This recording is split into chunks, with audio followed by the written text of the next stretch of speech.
kanti-kanti semua, kalian tahu nggak sih, di tengah panas-panasnya kota Jambi, ternyata ada tempat yang super duper adem, hijau, dan vibes-nya healing banget loh. Yap, ini dia, hutan kota Jambi. Jadi, hutan kota Jambi ini semacam oase di tengah kota loh. Cocok banget buat ngadem, healing tipis-tipis, atau sekedar kabur dari keribetan dunia. Nah, di sini kita pesan tiket dulu ya teman-teman. Kalau udah pesen tiket, langsung masuk aja ke dalam. Welcome to Hutan Kota M. Sabki, merupakan gagasan dari Wali Kota Jambi terdahulu, Muhammad Sabki, mantan Wali Kota Jambi periode 1993 sampai 1997. Bapak Muhammad Sabki menetapkan kawasan seluas 10 hektar sebagai hutan kota dengan keputusan Wali Kota nomor 607 tahun 1995 tanggal 12 Desember. Kemudian tahun 2003, pemerintah Kota Jambi menambah luas taman seluas 1 hektar untuk keperluan areal parkir dan kantor, sehingga luasnya menjadi 11 hektar. Wah, luas banget ya teman-teman. Jadi buat teman-teman yang ingin berkunjung ke taman hutan kota ini, sudah disediakan titik kumpulnya loh, biar nggak kepencar. Di sini juga udah disediain tiang penunjuk arah supaya teman-teman tidak kehilangan arah, dan ada beberapa taman tipis loh untuk sekedar Hai kanti-kanti semua. Perkenalkan, nama saya Fadil Taradian Tomi dan rekan saya Nina Arenara Pameli. Dan saya Astri Eureka. saya Raisa Selianti. Dan saya Esther Octavia. Nah, kali ini kami sedang berada di hutan kota Jambi. Ikutin keseruan kami ya. Hai, aku Lamika Abigail. Kali ini aku bakal tunjukin beberapa spot-spot unik di hutan kota. Hayo, siapa yang ngira ini patung rusa? Aku. Nah, teman-teman semua, tahu nggak kenapa rusa nggak banyak gerak? Malah terdiam tapi bisa ngeliat seluruh predator. Karena mata rusa bisa melihat hampir 310 derajat. Jadi mereka nggak perlu banyak gerak. Aduh, rusanya mendekat teman-teman. Wah, ternyata gede banget ya kalau dilihat dari dekat. Lihat tuh tanduknya, ngeri banget kalau sampai kena seruduk. Hati-hati deh. Loh, kok ada? Meow. Yuk, kita jalan-jalan lagi, lihat kanan kiri. Jangan dicabut ya kakak, nikmatin aja perjalanannya. Ada yang salfok sama tangga ini nggak? Tinggi banget. Kira-kira ini tangga menuju surga atau menuju... Baiklah teman-teman, kita harus melewati jembatan ini untuk memasuki area flora dengan berbagai macam tanaman dan pepohonan yang menjulang tinggi. Wah, ternyata banyak pengunjung lain loh teman-teman.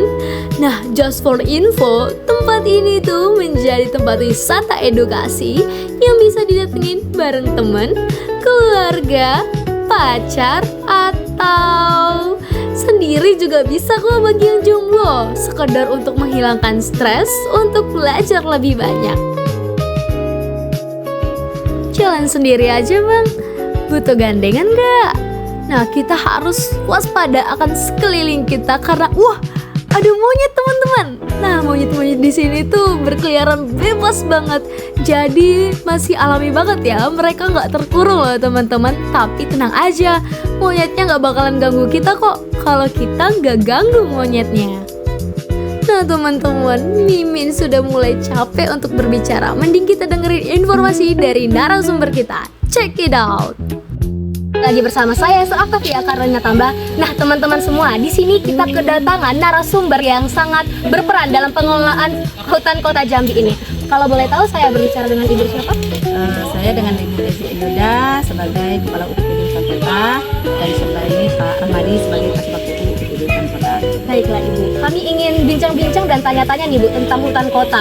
Nah, kami menjadikan hutan kota Jambi ini sebagai salah satu sumber destinasi untuk berita tugas bangsa Indonesia kami. Karena menurut kami hutan kota ini adalah salah satu tempat yang cukup menarik di kota Jambi ini Bu.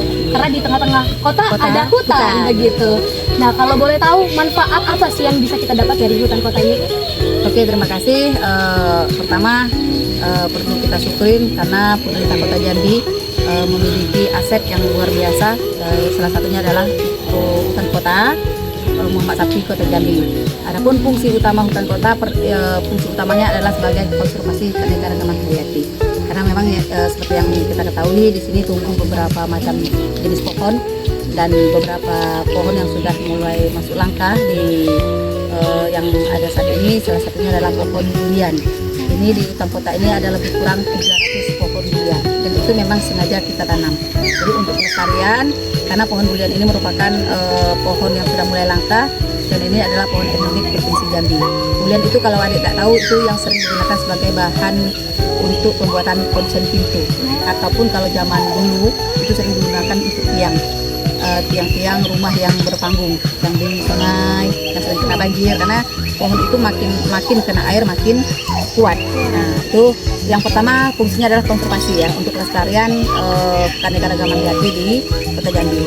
Yang kedua fungsinya adalah fungsi edukasi dan penelitian. Salah satunya ini, karena di sini terdapat beberapa jenis fauna dan flora yang bisa dijadikan tempat penelitian bagi adik-adik sekolah ataupun mahasiswa. Dan satu lagi kita ada juga fungsi ekowisata, karena kan selain sebagai tempat edukasi, konservasi, sini juga sering dijadikan tempat kunjungan wisata bagi masyarakat Kota Jambi maupun yang sekitar Kota Jambi. Untuk pertanyaan selanjutnya, Ibu kira-kira untuk rencana kedepannya tentang pengelolaan hutan kota ini bagaimana sih Bu harapannya? Oke, pemerintah Kota Jambi alhamdulillah berkomitmen semaksimal mungkin menjadikan Kota Jambi sebagai ikon sebagai tempat edukasi, tempat penelitian, konservasi keanekaragaman hayati dan juga sebagai tempat wisata tadi. Melalui Wali Kota Jambi, beliau sangat mensupport untuk kegiatan kita di sini. Salah satunya itu tetap melakukan pemeliharaan secara rutin, karena ini kalau nggak dipelihara deh itu hutan semua, betul-betul jadi hutan kan. Ini kan udah bersih karena dibersihkan terus. Terus beberapa sarana yang sering semakin dilengkapi untuk keperluan pengunjung. Karena di sini selain untuk tempat rekreasi juga bisa dijadikan tempat untuk membuat acara, melaksanakan kegiatan. Kita ada 3 pendukung, ada panggung pertunjukan juga dan beberapa saung yang bisa digunakan oleh pengunjung hutan kota. Baiklah teman-teman, ternyata banyak sekali manfaat yang kita bisa dapat dari mengunjungi tempat destinasi hutan kota ini. Nah, saya kembalikan kepada pembawa acara. Terima kasih. Wah, ternyata manfaat hutan kota ini banyak banget ya teman-teman. Masih banyak lagi hewan-hewan unik yang bisa kalian temui. Salah satunya ada burung yang super cerdas, memiliki tingkat IQ setara anak usia 4-5 tahun.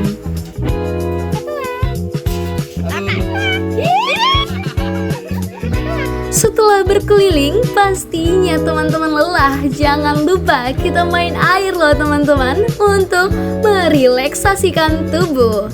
Sebelum masuk, kita harus membuka sepatu terlebih dahulu. Buat apa ya? Biar teman-teman tebak deh.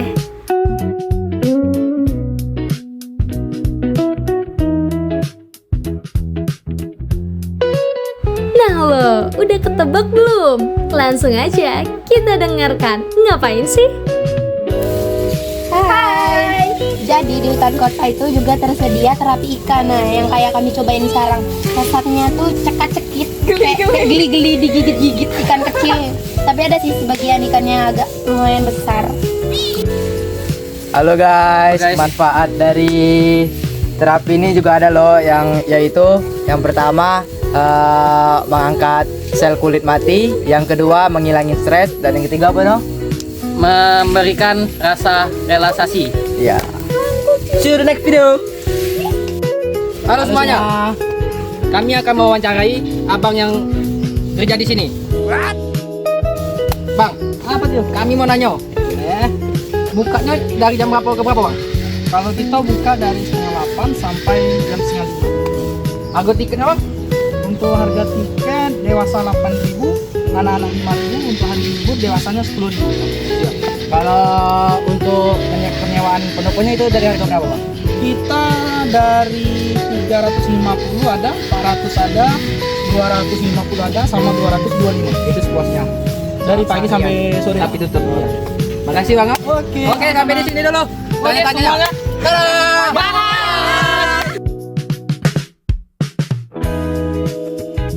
Pertemuan kita sampai di sini aja ya teman-teman. Dadah semuanya.